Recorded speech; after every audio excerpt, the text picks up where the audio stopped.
Lanjut aja. Oh ya guys, gimana tentang pilpres kemarin? Tau gak sih ya, di grup keluarga gue ngomongin politik mulu gak habis-habis, bosan banget deh. Ih, sama tau Ra, di keluarga gue juga pada debat terus soal politik. Padahal kan yang penting tetap satu keluarga ya. Benar Mut, cuman kalau susah juga kalau udah di soal politik, kadang sering emosi naik. Gue juga sering debat sama teman gue di kelas. Kalau gue sih lebih mending apa ya, ngurangi bahas soal politik lah gitu.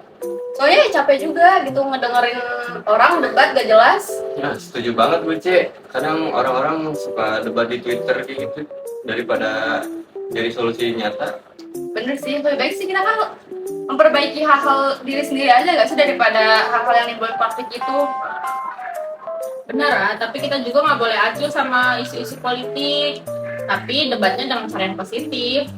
Itu dia kuncinya, gue rasa kalau kita bisa diskusi dengan kepala yang dingin, argumen yang baik, bakal lebih bermanfaat. Yang penting saling menghargai sih. Soalnya kayak kita beda pendapat kan nih. Ya gak usah marah-marah, gak usah baperan.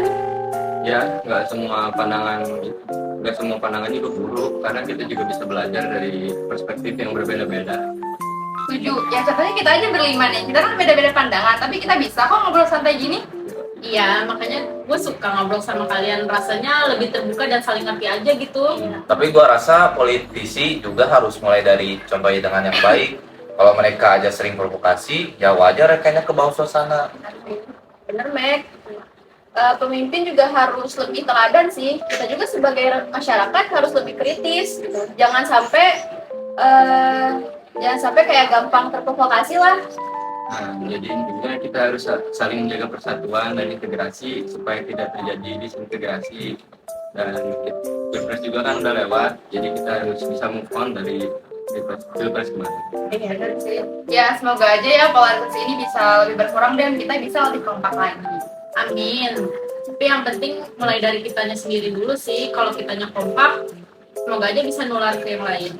Benar, yuk mulai dari sekarang kita berusaha jadi warga negara yang baik, jadi menghargai dan gak gampang diadu domba. Setuju. Yuk kita jaga kebersamaan kita dan tetap positif. Tadi lu ngomongin polarisasi. Apa sih, Ra, polarisasi itu? Nah, itu Polarisasi ya. Sebenarnya gue juga kurang paham sih polarisasi itu apa. Yang gue tahu tuh cuman perbedaan pandangan. gimana gini aja deh, kalau kita mewawancarai orang yang lebih paham aja sih soal ini polarisasi politik Nah, ini kita tanya daripada aja kali ya. Boleh juga ya tuh. boleh. Sambil kita tanya-tanya tentang pilpres kemarin nggak sih? Iya, boleh. Ayo, boleh. Yuk, setuju yuk. Assalamualaikum warahmatullahi wabarakatuh. Baik, kami dari kelompok polarisasi politik ingin menjelaskan ulang hasil observasi atau hasil wawancara kita kemarin kepada partai politik, kepada anggota partai politik, kepada Teguh Wahyudin sebagai anggota partai politik P3. Jadi kami memilih polarisasi politik sebagai konflik yang kami angkat untuk observasi kami. Nah, alasan kami memilih polarisasi politik sebagai konflik pokok bahasan kami karena polarisasi politik adalah fenomena yang sangat nyata dan signifikan di banyak negara saat ini, termasuk Indonesia.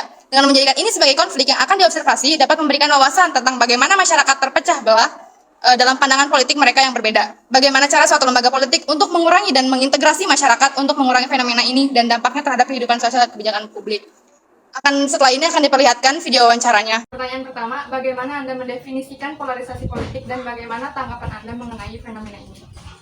Kalau untuk tanggapan mendefinisi soal polarisasi politik itu tentu fleksibel ya. Kalau secara kita tanami politik saat ini, karena kemarin kita ikut konstelasi pileg itu ya kita banyak untuk menyentuh ke lapangan terkait merekrut suara-suara gitu kan, baik dari kubu-kubu manapun gitu kan, tergantung cara pendekatan sosialisasi.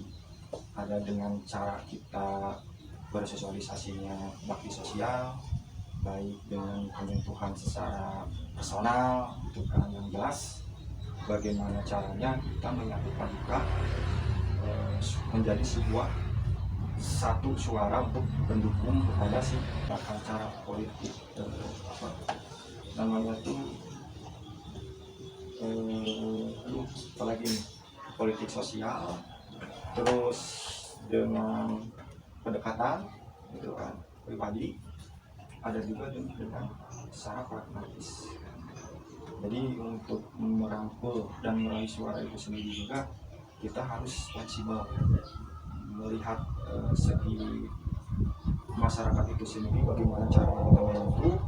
Tentu kita harus melihat habit dari masyarakat itu sendiri, sejauh mana baru kita mencoba untuk ada penyentuhan gitu kan, untuk menarik suara itu sendiri. Dan satu hal juga gitu kan, karena memang tatanan politik saat ini banyak kandidat dan banyak saingannya, itu kita juga harus lebih ekstra membaca peta dari politik itu sendiri di lapangan gitu. Karena kita harus bisa, yang tadi itu harus bisa melihat apa nih habitnya kan gitu. Saat ini kan masyarakat ada yang berbeda-beda, ada yang mungkin dengan keegoisannya ya kan, ada yang memang dia cenderung karena hubungan emosionalnya dengan kita kan gitu, ada yang cenderung dengan kepartaiannya kan gitu. Jadi kita harus bisa menyatukan semua itu untuk merangkul itu suara itu sendiri untuk ke partai kita. Ada lagi? Apa yang bisa dilakukan partai politik untuk lebih mendekatkan diri kepada masyarakat yang memiliki pandangan politik yang berbeda? Nah itu tadi, kita mencoba penyentuhan secara hubungan emosional ya. Dengan caranya apa? Kita memang itu berbeda pandangan, kemudian kita harus masuk nih penyembuhan kita terhadap mereka itu, walaupun dia tidak senang dengan kita gitu kan maksudnya. Nah itu ada caranya tersendiri. Kita caranya apa? Dengan melakukan kegiatan bakti sosial, penyentuhan kan gitu, walaupun dia sendiri bisa dibilang dia nggak doyan lah, nggak mau terhadap kita gitu kan. Nah itu ada skema ataupun cara-cara yang lain, dengan kita bakti sosial, dengan kita gotong royong, dengan kita menggiring opini secara media sosial kan gitu ya, menangkis itu black hand gitu kan, dengan kita mungkin opini di media sosial, terus kita juga langsung melakukan action sosialisasinya, entah pakai acara gitu kan, dan menjadikan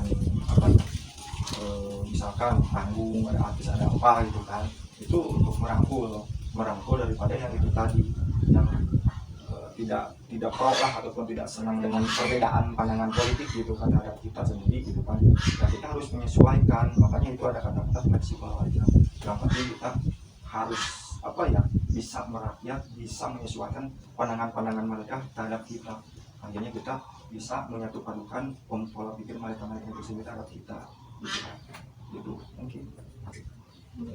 Tanya selanjutnya, menurut Anda apa langkah-langkah konkret yang bisa diambil untuk mengurangi polarisasi politik di masyarakat? Langkah-langkah Konkret yang bisa diambil untuk mengurangi polarisasi politik di masyarakat. Polarisasi politik di masyarakat yang konkret ya.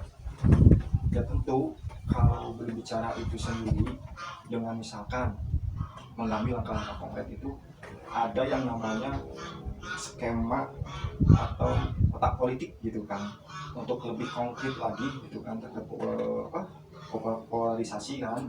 Itu kita mengambil itu sebelumnya kita membuka dulu peta politiknya gitu kan. Dari peta-peta politik itu sendiri kita menggunakan konsultan gitu kan. Kita juga ada konsultan hukum terkait politik itu sendiri gitu kan, yang untuk membaca gitu kan, untuk mengambil agar basis ini di daerah ini kan gitu ya, basis ini itu ada skemanya dulu gitu kan. Kita secara monitoring itu sebelum pelaksanaan, biasanya 5 bulan sebelum pelaksanaan pemilihan itu biasanya sudah dilakukan monitoring terkait lapangan itu sendiri, karena itu tugasnya kita. Kalau memang ada ada instruksi dari partai sendiri dengan pendampingan konsultan, itu biasanya konsultan yang maju gitu kan, dengan menilai secara politik di lapangan, ini arahnya basisnya mana kan gitu, untuk menyatupadukan itu sendiri. Dan pada akhirnya kita tahu gitu kan, ini maunya seperti apa daerah ini gitu kan, ini maunya daerah ini seperti apa. Karena itu tadi, karena banyak perbedaan pendapat, pandangan kan gitu. Hanya kita juga menggunakan lagi cara-cara strategi yang lain, dan tentunya itu dengan menggunakan strategi di konsultan politik itu sendiri yang akan bergerak gitu di lapangan, dan yang padanya akan dikolaborasikan juga hasil dari investigasi di lapangan hasil daripada penelitian di lapangan itu basis mana-mana aja, baru kita bergerak di situ. Tapi kan yang tentunya di akhir cerita tidak seperti apa yang kita rancang dan pikirkan kan gitu. Kalau politik ini berbicara politik itu ya kita kembali lagi bukan soal strategi. Mungkin awal harus ada strateginya, terkait media sosialnya, harus menekan gitu kan. Cuma di akhir cerita itu kembali kepada nasib. Itu kalau berbicara politik ya, berbicara ke nasib itu sendiri. Karena walaupun banyak calon-calon kandidat yang dia udah mengeluarkan anggaran besar dengan penuh keyakinan dengan konkretnya itu, pada akhirnya zero kan gitu. Itu ada dari mulai kematangan secara lemahnya ataupun kurang secara pematangan, keduanya yaitu tadi dari segi anggaran. Karena melihat cerminan di lapangan itu semua masyarakat lebih cenderung untuk pragmatis, paham nggak? Lebih kurang diberikan program. Jadi dia pengen matangnya loh. Nih misalkan dukung saya nih, misalkan dengan tanda tanya gitu kan ya, dukung saya ini.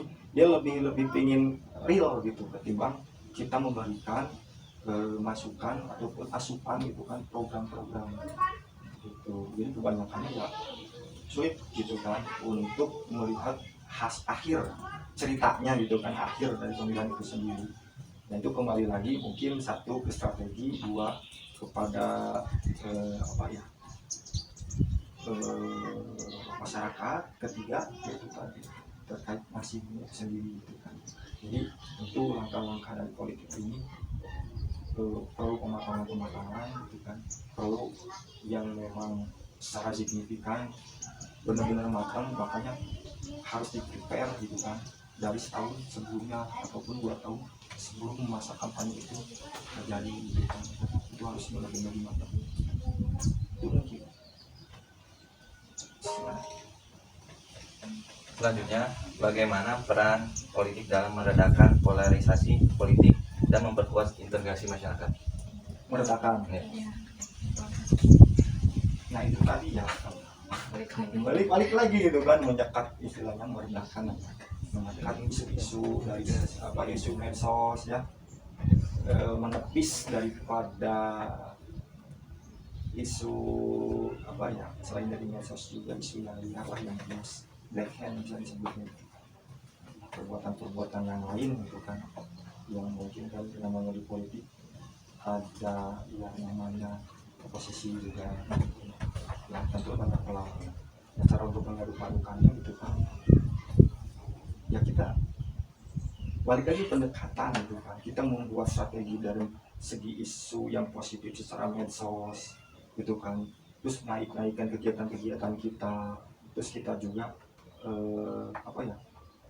harus benar-benar meyakinkan bahwa kepada masyarakat bahwa kita itu benar loh akan menjaring atau menyerap aspirasi itu sendiri gitu kan. Karena kan tugas fungsi utama anggota dewan itu menyampaikan gitu kan, dan menyerap daripada aspirasi masyarakat itu sendiri. Dan itu kalau untuk menyatukan, untuk menepis itu tadi ya, kita harus sering-sering untuk saat ini, karena bukan for GO lagi, for fight ya zaman sekarang ya. Itu harus sering di medsos kita jalan gitu kan, ada isu-isu yang kita harus gerakan, isu positif tentunya, bukan isu negatif itu kan, untuk menepis yang negatif itu sendiri. Ada yang tadi itu yang pertanyaan siapa itu. Pertanyaan terakhir, bagaimana suatu partai politik menjadi sarana untuk mengintegrasi masyarakat, khususnya masyarakat Purwakarta, agar terlepas dari konflik polarisasi politik? Kalau untuk menjaga ya tadi ya, menjadi sarana biar tidak terjadi konflik ya, biar tidak terjadi konflik itu kan, polarisasi. Kita membentuk tim-tim yang ada di lapangan. Tentunya ada yang setiap misalkan modal saya kan ada P2 itu ada posko-posko tersendiri, pos kemenangan ya, tim kemenangan itu yang menggerakkan di lapangan itu biar tidak terjadi konflik itu. Ya tentu dia diberikan dulu arahan, asupan daripada materi-materi yang nanti akan dilakukan di lapangan. Ya kembali lagi gitu kan, dia pendekatannya ya dengan cara ada yang dengan cara kerja bakti dan sebagainya. Terus menepis daripada isu-isu di lapangan juga di masyarakat, yaitu dengan tim-tim kita sendiri gitu kan. Dengan menepis isu tersebut, kita menyerap isu di lapangan, dan pada akhirnya balik lagi kepada media sosial yang paling kuat saat ini gitu kan, untuk menepis agar tidak terjadi keseberangan ataupun perpecahan pandangan secara politik ya. Ada kubu-kubuan kan biasanya kan gitu ya. Ini kubu ini kubu ini. Ya kita harus logowo, kita yang saya alami ya, harus logowo. Ya kita jangan pernah mendengar apapun pembicaraan dari mereka terhadap kita gitu kan, dari lawan lah gitu kan, ataupun dari beda kubu gitu kan. Ya kita logowo, kita apa adanya. Yang saya alami ya alhamdulillah dengan kita berperilaku ada apa adanya, kita di lapangan tidak mengganggu partai lain, kita tidak pernah nyolek apa ya baliho-baliho yang lain juga, yang pada tentunya biarkan masyarakat itu sendiri yang menilai. Yang jelas kita bukan orang yang jelas kita menghindari konflik itu sendiri gitu, dengan cara-cara itu tadi gitu kan. Kita ke lapangan dengan mengasah apa, memberikan wawasan juga, mendidik bukan mendidik ya, memberikan wawasan juga terhadap tim kita. Kalau kata Sundanya mah tong sarwana, tong sarwana cek Sunda mah. Jadi itu sih yang bisa saya sampaikan, karena yang mohon maaf karena saya juga baru terjun di politik itu tahun 2019 ya, belum lama lah itu kan. Ya sedikit banyaknya bila ada salah tutur kata itu kan dari segi penyampaian itu kan dari adik-adik, yang mohon maaf.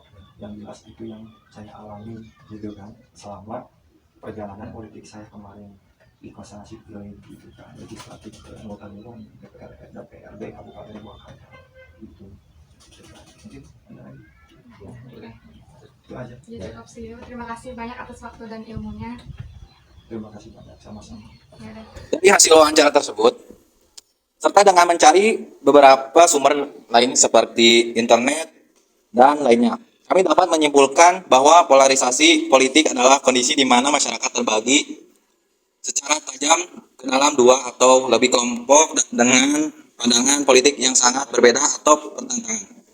Fenomena ini sering diiringi oleh meningkatnya ketegangan, ketidakpercayaan, dan pemusuhan di antara kelompok tersebut. Baik, ini merupakan untuk kesimpulan dari kami mengenai jawaban pertanyaan yang kedua. Pendekatan bisa berupa penyentuhan secara emosional. Partai politik harus lebih sering melakukan dialog dengan berbagai kelompok masyarakat untuk memahami kekhawatiran dan aspirasi mereka. Transparansi dan komunikasi menyediakan informasi yang jelas dan transparan tentang kebijakan dan keputusan partai untuk membangun kepercayaan. Dalam wawancara tersebut pun dijelaskan bahwa partai politik memiliki sebuah skema atau peta politik mengambil langkah yang konkret untuk mengurangi polarisasi politik, seperti dengan digunakannya konsultan sebagai monitoring atau pengawas untuk memerhatikan hal-hal yang terkait dengan masyarakat. Baik itu dalam bentuk konflik-konflik yang ada, hal yang mungkin dibutuhkan oleh masyarakat, dan untuk memerhatikan perbedaan-perbedaan pandangan yang ada. Selain itu, suatu partai politik pun biasanya membentuk forum-forum diskusi yang inklusif, di mana berbagai kelompok dapat berdialog secara konstruktif dan menggunakan media positif dan menghindari retorika yang memecah belah. Selanjutnya yaitu dalam perannya untuk mengintegrasi masyarakat, khususnya masyarakat Purwakarta. Partai politik harus fokus pada isu-isu lokal yang relevan dan penting bagi warga. Mereka bisa menyelenggarakan program-program komunitas yang mengajak berbagai kelompok untuk bekerja bersama, seperti proyek sosial atau kegiatan kebudayaan. Dengan menunjukkan komitmen pada kepentingan bersama dan mengurangi perbedaan, partai politik dapat menjadi jembatan yang menghubungkan masyarakat dan mengurangi polarisasi. Baik, cukup segitu penjelasan dari hasil observasi kami mengenai apa itu polarisasi politik, bagaimana penyelesaiannya, dan juga apa hubungannya dengan integrasi dan reintegrasi di masyarakat, khususnya masyarakat Purwakarta. Baik, terima kasih. Wassalamualaikum warahmatullahi wabarakatuh.